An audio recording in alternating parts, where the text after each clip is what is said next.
আসন্ন দুর্গাপূজায় 3 দিনের সরকারি ছুটি ঘোষণা। দুর্গাপূজায় প্রতিটি স্থায়ী ও অস্থায়ী মন্দিরে সরকারি খরচে সিসিটিভির ব্যবস্থা করা। কোনো প্রতিষ্ঠানের ছাত্র নয়, সরকারি নিরাপত্তা বাহিনী দিয়ে সার্বিক নিরাপত্তা ব্যবস্থা জোরদার করা এবং সংখ্যালঘু কমিশন ও সুরক্ষা আইনের প্রণয়নের দাবিতে আজকের এই সংবাদ সম্মেলন। প্রিয় সাংবাদিক ভাই ও বোনেরা, আমি লিখিত বক্তব্য পাঠ করছি। পলাশকান্তি দে, নির্বাহী মহাসচিব ও মুখপাত্র, বাংলাদেশ জাতীয় হিন্দু মহাজোট।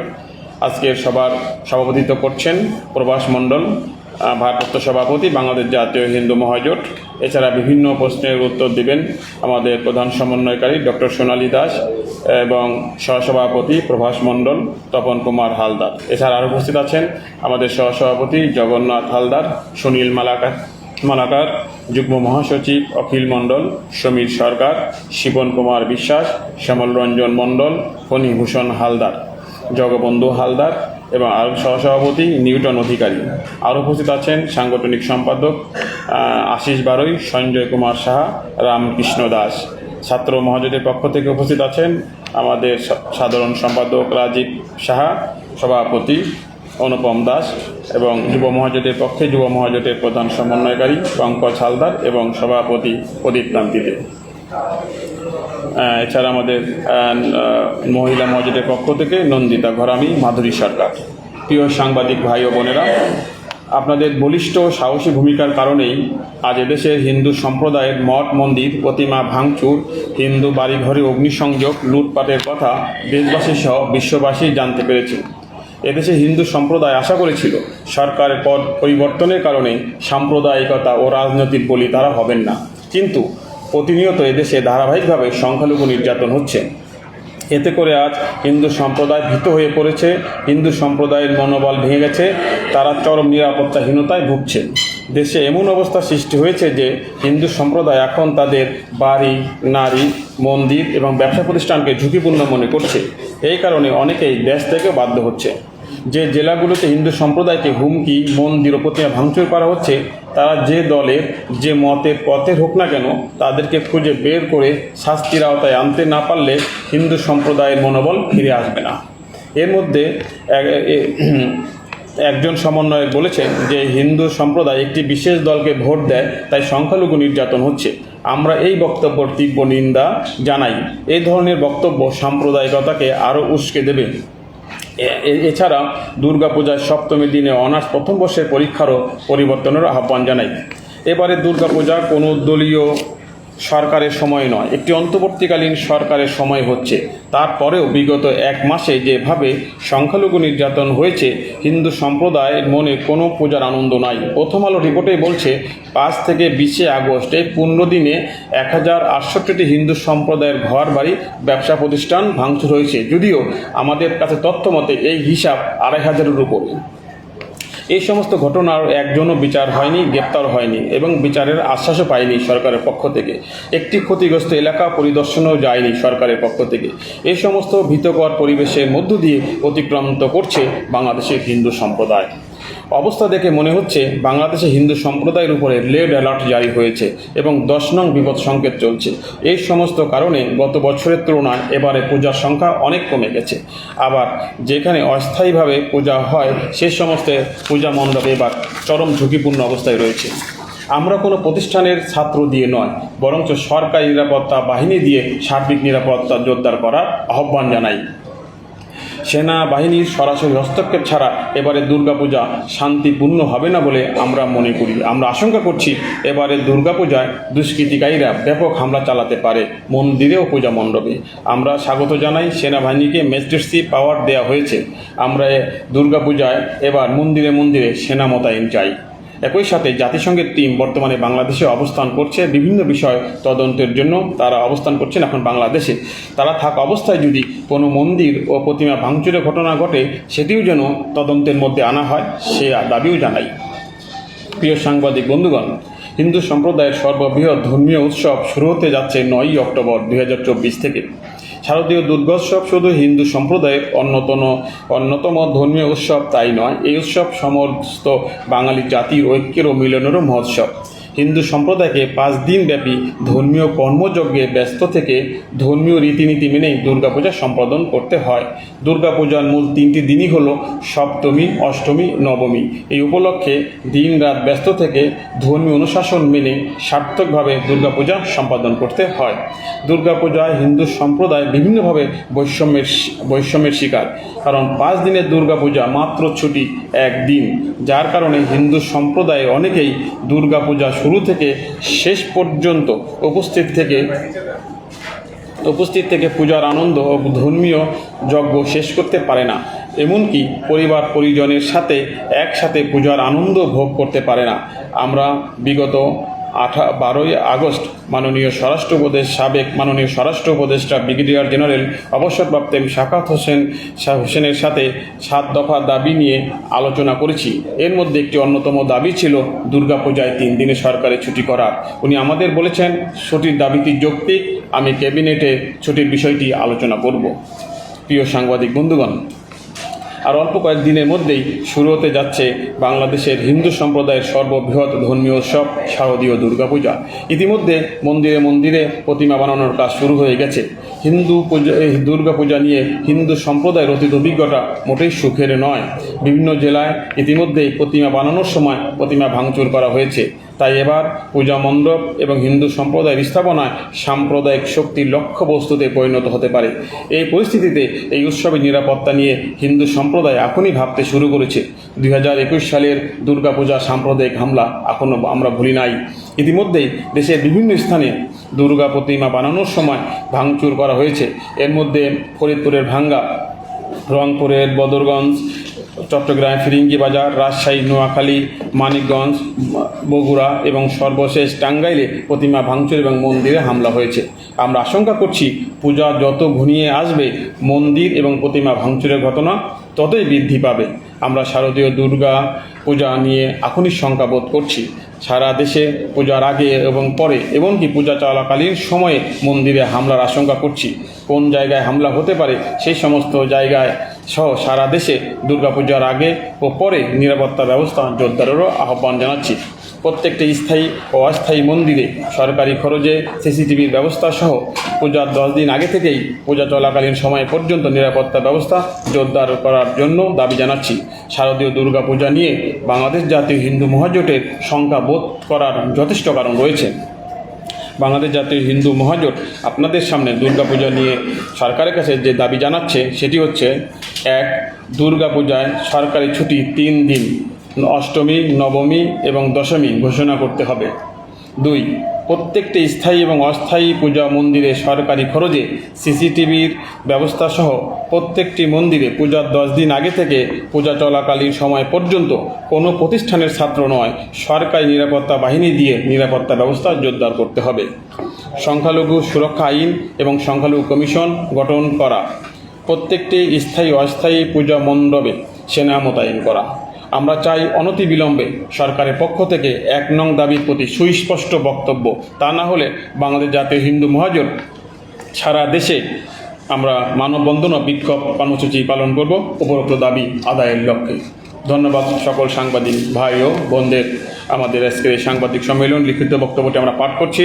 যদি আপনাদের কোনো প্রশ্ন থাকে, আপনারা আজকের সাংবাদিক সম্মেলনের উপরে যদি কোনো জানার থাকে আপনার প্রশ্ন করতে পারেন। হ্যাঁ, আপনারা বলছেন বিভিন্ন জায়গায় হামলা হচ্ছে, হামলা কারা করছে চিহ্নিত করতে পেরেছেন?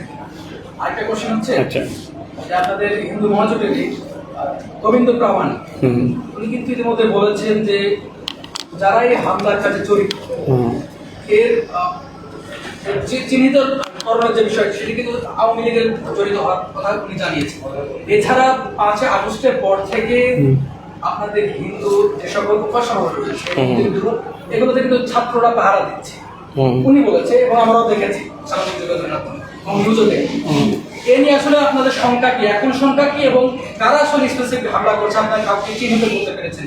আচ্ছা, ধন্যবাদ। আমরা আপনার যে বক্তব্যটি, আমরা 13ই আগস্ট একটি সংবাদ সম্মেলন করেছিলাম আমাদের তফাজ্জল হোসেন মানিক নিয়ে হলে, সেই আপনার সেম বক্তব্যটি আরেকজন সাংবাদিক ভাইয়েরা আমাদের করেছিলেন। আমি সেই বিষয়টা আমরা স্পষ্ট করেছি। তারপরে আমি আবার আপনার বক্তব্যের জন্য আমি আবার স্পষ্ট করছি। প্রথমত হচ্ছে যে একজন ব্যক্তি কি বলেছে সেটা আমাদের আলোচনার বিষয় এখানে নয়। দ্বিতীয় প্রশ্নটি হচ্ছে আপনি যেটা বলেছেন যে কারা এটা করেছে এটা দেখার দায়িত্ব সরকারের। আমরা বলেছি সরকারকে শুধু 1 মাস না, বিগত 20 বছর যাবত কারা সংখ্যালঘু নির্যাতনের সাথে জড়িত ছিল তাদের বিশেষ তথ্য প্রকাশ করার জন্য ইতিমধ্যে সরকার বিভিন্ন কমিটি করেছে। এই বিষয়ে আমরা এখনো পর্যন্ত দেখি নাই যে সরকারের পক্ষ থেকে কোনো উদ্যোগ নেয়। সরকারই খুঁজে বের করুক এটা কারা করেছে। আমরা যদি বলি যে ওরা করেছে সেটা করেছে, সেটা তো লাভ হবে না। সরকারকে খুঁজে বের করতে হবে যে এটা কারা করেছে, এবং সরকারের প্রত্যেকটি জায়গায় সরকারের থানা আছে, পুলিশ আছে, ডিবি আছে, ল এনফোর্স আছে, গোয়েন্দা সংস্থা আছে, তাদের কাজটা যেগুলি করা, তারাই খুঁজে বের করুক না কারা করেছে। সেটা করবে, ঠিক আছে, কিন্তু আপনারা যখন দেখছেন সচক্ষে হ্যাঁ। যে আমি হামলা করছি, ধরুন আমি হামলা করছি, আমি আপনার বাড়িতে হামলা করছি, আপনি সচক্ষে আমাকে দেখছেন যে আমি হামলা করছি, তো আপনি কেন বলবেন না? আচ্ছা, আমরা এর আগেও বলেছি যে যারা হামলা করেছে তারা সাম্প্রদায়িক গোষ্ঠী, প্রত্যেকটি রাজনৈতিক দলের নেতা কর্মীর সাথে জড়িত। আমরা বিভিন্ন জায়গায় আমরা পুলিশকে ধরেও দিয়েছি, কিন্তু পুলিশ এবং প্রশাসনের লোকজন এটাকে পাগল বলে চালিয়ে দিয়েছে। আমরা ধরলে তো পুলিশ বলে পাগল, পুলিশে ধরুক, সরকারি ধরুক, তো তারা পাগল বলতে পারবে না। আমরা অনেকবার অনেককে ধরিয়ে দিয়েছি, পুলিশ বলেছে এরা পাগল। তো এই পাগল ছাগল খেলা বন্ধ করে সরকারকে দায়িত্ব নিতে হবে এটা কারা করেছে, এবং সরকারের দায়িত্ব এটা যেটা কারা করেছে এটা খুঁজে বের করা, শাস্তির আওতায় আনা। জি, বিভিন্ন সময়ে কক্সবাজারের রামন যে বৌদ্ধ মন্দির, ব্রাহ্মণবাড়িয়ার নাসিরনগর, তারপরে যশোরে সহ বিভিন্ন জায়গায় সাম্প্রদায়িক যারা এই সংখ্যালঘু সম্প্রদায় আছে তাদের মন্দিরগুলোতে হামলা হয়েছে, এবং এগুলোর রিপোর্টও কিন্তু বিভিন্ন পত্রপত্রিকায় এসেছে। এগুলো সবই দিবালোকের মতো স্পষ্ট যে কারা এই সাম্প্রদায়িক এই হামলাগুলোর সাথে জড়িত। তাহলে এত কিছু প্রকাশ হওয়ার পরেও আপনারা মুখ খুলছেন এই বিষয়ে যে কারা এগুলো করছে। আপনারা বরং ঢালাওভাবে সাম্প্রদায়িক হামলা বলে এটাকে চালিয়ে দিচ্ছেন। কারা এগুলো করছে স্পেসিফিকলি আপনারা মুখ খুলছেন না। আমরা বারবারই মুখ খুলেছি। আমরা যখনই রামুর ঘটনা ঘটেছে কারা এটার সাথে জড়িত আমরা বলেছি। যখন নাসিরনগরের রসরাজের উপরে ঘটনা ঘটেছে আমরা সেটা বলেছি। শুধু তাই নয়, বিগত সরকারের সময়েও যখন যেখানে সাম্প্রদায়িক হামলা ঘটেছে আমরা আপনাদের সাংবাদিক ভাই বোনদেরকে নিয়ে কিন্তু সংবাদ সম্মেলনের মাধ্যমে তাদের তালিকা প্রকাশ করেছি। আমরা বারবার তালিকা প্রকাশ করেছি। আমরা চাই, আমরা গত সংবাদ সম্মেলনে বলেছি সরকার একটি শ্বেতপত্র প্রকাশ করুক এটা কোন রাজনৈতিক দল করেছে, কারণ স্বাধীনতার 52 বছর পরেও এটা ও করেছে, সেটা সে করেছে, সেটা আমরা শুনতে চাই না। আমরা চাই একটি সুস্পষ্ট বক্তব্য, এবং প্রত্যেকটি ঘটনার পরে সরকারের পক্ষ থেকে কিন্তু একটি তদন্ত কমিটি গঠন করা হয়, কিন্তু আমরা দেখেছি তদন্ত কমিটি কখনো আলোর মুখ দেখে না। এখন যেহেতু রাজনৈতিক নিরপেক্ষ দল নিরপেক্ষ একটি সরকার রয়েছে, তারা তো পূর্বে তদন্ত কমিটিগুলো প্রকাশ করতে পারে, তারাই তো পূর্বে তদন্ত কমিটিগুলো প্রকাশ করে দেশবাসীর সামনে, বিশ্ববাসীর সামনে প্রকাশ করুক এই ধরনের সাম্প্রদায়িক হামলা কারা করেছে এবং কিভাবে করেছে, নিরপেক্ষভাবে প্রকাশ করুক। কারণ বাংলাদেশ হিন্দু সম্প্রদায় এবং হিন্দু মহাজন মনে করে হামলাকারী যেই হোক না কেন, যেই দলের হোক না কেন, তার মুখোশ উন্মোচন করা দরকার এই মুহূর্তে। এখন তো একটা প্রেক্ষাপট চেঞ্জ হয়েছে এবং স্বাধীনভাবে সবাই তাদের মত প্রকাশ করতে সুযোগ পাচ্ছে। তাহলে বিগত দিনগুলোতে যারা এই হামলাগুলোর সাথে জড়িত তাদের চেহারাও তো জাতির সামনে স্পষ্ট আছে। তবে আপনারা নিঃসংকোচে কেন তাদের নামগুলো বলতে পারছেন না? আপনাদের এই হামলাগুলোর পেছনে কারা জড়িত তাদেরকে কি আপনারা চিহ্নিত করার ব্যাপারে আপনারা হিন্দু মহাবিন্দু এবং যারা আপনারা দায়িত্বশীল আছেন আপনারা কি কোনো মনিটরিং সেল গঠন করেছেন? আমরা এই বিষয়টা নিয়ে বারবার আমরা কথা বলেছি, কখন কারা কোন ঘটনার সাথে জড়িত ছিল। কারণ অনেক সময় দেখা যায় রাতের অন্ধকারে অনেক ঘটনা ঘটে। কারণ আজকে পর্যন্ত বিগত 1 মাসে 2000 উপরে অর্থাৎ 2600টি ঘটনা ঘটেছে। আর 2600টি ঘটনা কারা ঘটেছে এটা আমাদের পক্ষে জানা সম্ভব না। কোনো কোনো ক্ষেত্রে সম্ভব, সেক্ষেত্রে তো আমরা সুস্পষ্টভাবে আমরা থানায় মামলা করেছি, সেক্ষেত্রে আসামির নাম পর্যন্ত আছে। সর্বশেষ তারা বর্তমানে কোনো থানায় গেলে মামলা পর্যন্ত নিতে ভয় পায়। তা আমরা যখন মামলা করি তখন তাদের নাম স্পষ্ট উল্লেখ থাকে। আমরা কেন ভয় পাবো? আমরা প্রত্যেকটি ঘটনা অতি কিছুতে আমরা মামলা করেছি, মামলায় আসামির নাম পর্যন্ত দেওয়া আছে। সরকারের উচিত সেই মামলাটা তদন্ত করে এটা ঘটনা সত্য কিনা সেটা বের করা। আমরা তো তদন্ত করে বের করলে এটা তো হবে না, রাষ্ট্রীয় যন্ত্রের মাধ্যমে, রাষ্ট্রীয় প্রশাসনের মাধ্যমে এটি বের করতে হবে। জি, মামলাটা করেছেন কখন? কোনটা? 5 আগস্টের পরে নাকি আগের মামলা? 5ই আগস্টের পরেও আমরা বিভিন্ন জায়গায় মামলা করেছি, এবং সর্বশেষ আপনারা জানেন যে কুমিল্লার কথা দেবডাক নামে 10 বছরের একটি মেয়েকে ধর্ষণ করা হয়েছে। সে সকালে ঘুম থেকে উঠে পূজার ফুল আনতে যাবে, তখনই একজন একজন পাশে ওই ইউনিয়নের একজন তাকে ধর্ষণ করেছে। আমরা তার নাম উল্লেখ সহ মামলা করতে গিয়েছি থানায়, থানা মামলা নেয়নি।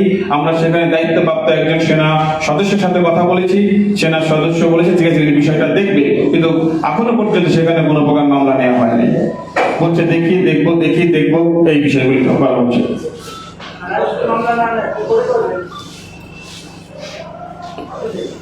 এখন পর্যন্ত মানে কতটি মামলা করেছেন এই বিষয়ে? মামলা যতগুলো আছে এখন আপনার কাছে কি না, এই রিপোর্টটা আমার এখন পর্যন্ত বিভিন্ন জায়গায় বিচ্ছিন্নভাবে বিভিন্ন জায়গায় মামলা হচ্ছে, কারণ হিন্দু সম্প্রদায় এখনো ভীতকর অবস্থার মধ্যে আছে, এখনো হতাশাগ্রস্তের মধ্যে আছে।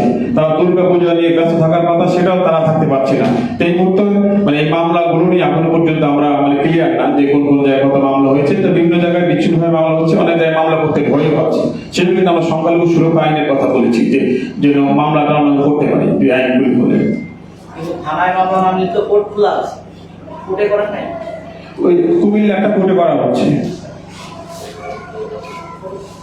হ্যালো দাদা, হ্যাঁ যে আজকের উপরে যে হামলা হচ্ছে এটা তো দীর্ঘদিনের বিষয়, স্বাধীনতার পর থেকেই বিষয়। এবার হয়ে আছে হুম।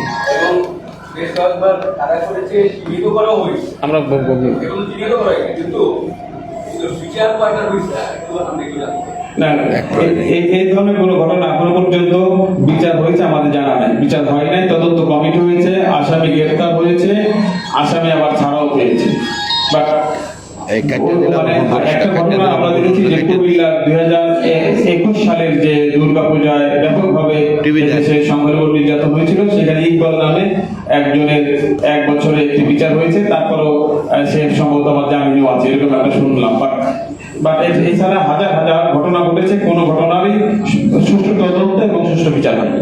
আপনারা এই যে হামলাকে কি রাজনৈতিক হামলা মনে করেন, নাকি এলাকার ভিত্তিক যে একটা দ্বন্দ্বের যে এলাকা ভিত্তিক পূজা মনে করেন, কোনটা মনে করেন? না, এটা রাজনৈতিক হামলা বা এলাকা ভিত্তিক হামলা না, এটা সরাসরি সাম্প্রদায়িক হামলা। হিন্দু সম্প্রদায়ের উপরে, হিন্দু সম্প্রদায়কে এই দেশ থেকে শূন্য করার জন্য, হিন্দু সম্প্রদায়কে এই দেশ থেকে বিতরণ করার জন্য, হিন্দু সম্প্রদায়ের মনোবল ভেঙে দেওয়ার জন্য এক শ্রেণীর সাম্প্রদায়িক গোষ্ঠী হিন্দু সম্প্রদায়ের উপরে প্রতিনিয়ত হামলা করছে, মন্দিরে হামলা করছে, ঘর বাড়িতে অগ্নিসংযোগ করছে এবং আমাদের মন্দিরে মন্দিরে ব্যবসা প্রতিষ্ঠানে হামলা করছে।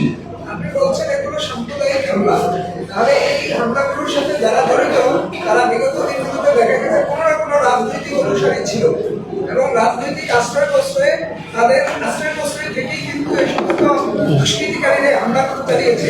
এখন আপনি এটাকে সাম্প্রদায়িক হামলা হিসেবে বলছেন, কিন্তু যারা এই সংখ্যালঘু সম্প্রদায়কে বলির পাঠা বানিয়ে রাজনৈতিক সুযোগ শান্তচরিতার্থ করার জন্য এগুলো করছে, তাদের বিষয়ে আপনার বক্তব্য কি? এটাকে কি করবেন আপনি? আমার বক্তব্য এই বিষয়ে আমাদের একেবারে সুস্পষ্ট বক্তব্য, কারণ বাংলাদেশ জাতীয় হিন্দু মহাজোট রাজনৈতিক নিরপেক্ষ একটি সংগঠন। কোন রাজনৈতিক দলকে ক্ষমতায় আনা বা কোন রাজনৈতিক দলকে ক্ষমতা থেকে নামানো আমাদের কাজ নয়, এবং আমরা এই কাজটা কখনো করিও না, এর সাথে আমরা জড়িতও না।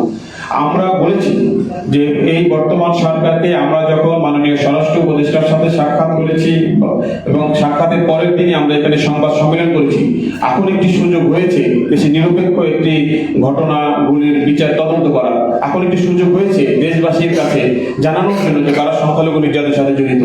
আমরা সুস্পষ্টভাবে বলেছি, দায়িত্বহীনভাবে বলেছি, বিগত 20 বছরে সংখ্যালঘু নির্যাতনের সাথে যারা জড়িত ছিল প্রত্যেকটি ঘটনা তদন্ত করে এর একটি শ্বেতপত্র প্রকাশ করা হোক, এবং শ্বেতপত্র প্রকাশ করলে সেইখানে তো বেরিয়ে আসবে কোন রাজনৈতিক দল এর সাথে জড়িত, কে জড়িত না।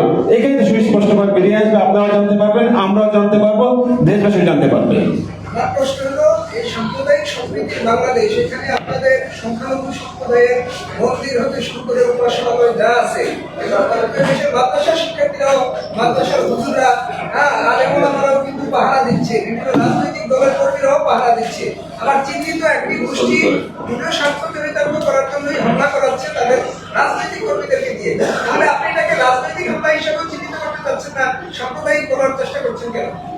আর ধন্যবাদ। আমি প্রথমেই ধন্যবাদ জানাই যে 5ই আগস্টের ঘটনার পর থেকে বিভিন্ন ছাত্ররা আমাদের মন্দিরে পাহারা দিচ্ছে। আমি গত সংবাদ সময় বলেছি, কিন্তু আমরা চাই ছাত্রদের কাজ ছাত্ররা করবে, কিন্তু স্বাধীনতার 50 বছর পরে এসেও কোন প্রতিষ্ঠানের ছাত্ররা আমার মন্দির পাহারা দেবে, সেই মন্দিরে আমাদের পূজা দিতে হবে, এই ধরনের পূজা আমরা বাংলাদেশে দেখতে চাই না। আমরা চাই শুধু সরকার নয়, মানে কোন নিরাপত্তা, সরকারের নিরাপত্তা বাহিনী তারাই শুধুমাত্র আমরা নিরাপত্তা দিতে পারে।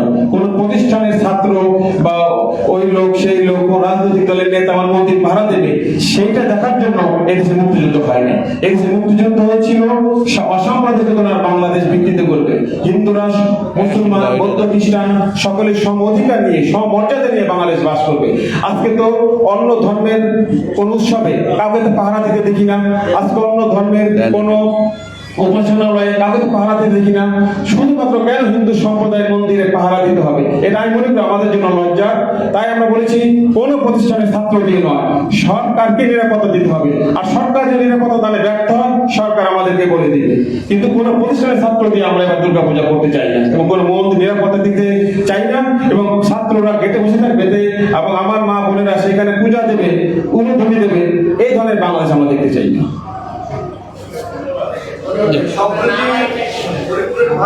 জি, হ্যাঁ,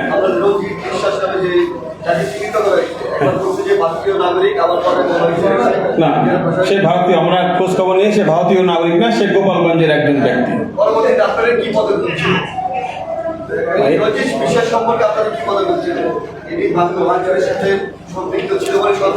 হ্যাঁ, আমার কথা হচ্ছে প্রথমে এক শ্রেণীর দুষ্কৃতিকারী গুজব রটিয়েছিল যে এটি ভারতীয় কোন একটা বাহিনী করেছে। তার প্রতি আমরা নজর রেখেছিলাম, জানার চেষ্টা করেছি। পরবর্তীতে সরকারের পক্ষ থেকে বা স্থানীয় লোকজনের পক্ষ থেকে বলা হয়েছে যে না, ভারতীয় গোয়েন্দা না বা ভারতীয় কোনো বিষয় না, সেটা একটি গুজব ছিল। মূল ঘটনা ছিল যে গোপালগঞ্জের স্থানীয় এক ব্যক্তি এই ঘটনার সাথে জড়িত। তা আমরা প্রশাসনকে বলেছি তাকে অবিলম্বে গ্রেপ্তার করে কি উদ্দেশ্যে ভাঙায় তারা হামলা করেছে সেটি ব্যবস্থা নেওয়ার জন্য পুলিশ আমাদেরকে ইনশিওর করেছে। তাকে গ্রেপ্তার করে রিমান্ডে নিয়ে তদন্ত করে আমাদেরকে জানাবে। না, সেই ব্যক্তির নাম জানতে পারি না, সেই ব্যক্তি গোপালগঞ্জের বাসিন্দা থেকে আমরা জানতে পেরেছি। জি, আমরা ধন্যবাদ জানাই, এবং আমাদের আজকের সভার যিনি সভাপতি বা সহসভাপতি আমাদের তপন কুমার হালদার মহোদয় কিছু বলবেন, তারপর আমাদের সভাপতি বক্তব্য রাখার মধ্য দিয়ে আজকের সভার সমাপ্তি ঘোষণা করছি।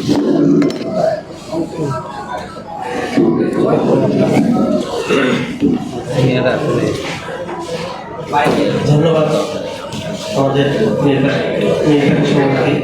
নির্বাহী মহাসচিব দাদা এবং উপস্থিত আমাদের প্রিয় সাংবাদিক ভাইয়েরা বোনেরা, আমাদের মহাজোটের বিভিন্ন নেতৃবৃন্দ, সবাইকে শুভেচ্ছা। আমরা বাংলাদেশে 2-3টা সময় বেশি আতঙ্কে থাকি। একটি হয়েছে জাতীয় নির্বাচন,